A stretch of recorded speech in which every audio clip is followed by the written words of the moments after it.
Hello there, my name's Peter Batt, and this is the first of my 2-minute thoughts for the day as part of my promotion for psychopath economics.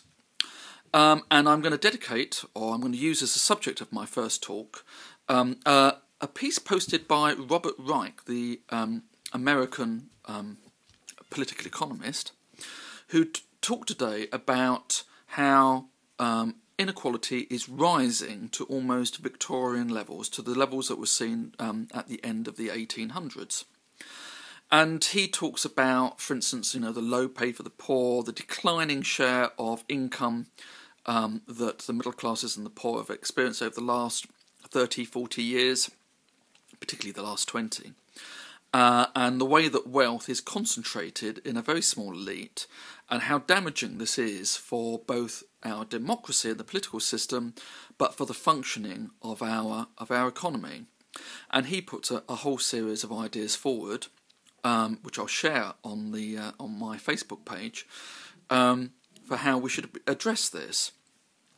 But one of the things about many of the commentators today is that this trend towards greater inequality, the inequality that existed during the Victorian era, is actually almost an explicit aim of government policy.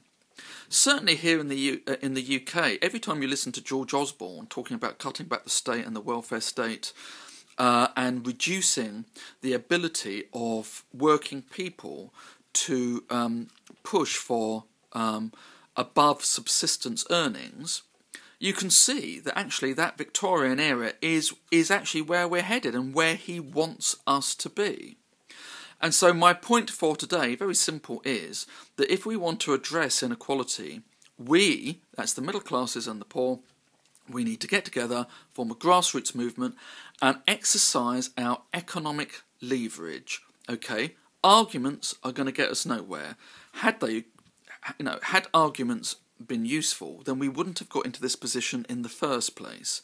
Okay, we have an elite hell-bent on increasing its wealth and power over us, and the only way to stop this process or slow it down is for us to start to exercise our economic leverage. We need to disrupt the system, and there'll be more on this in future 2-minute thoughts for the day.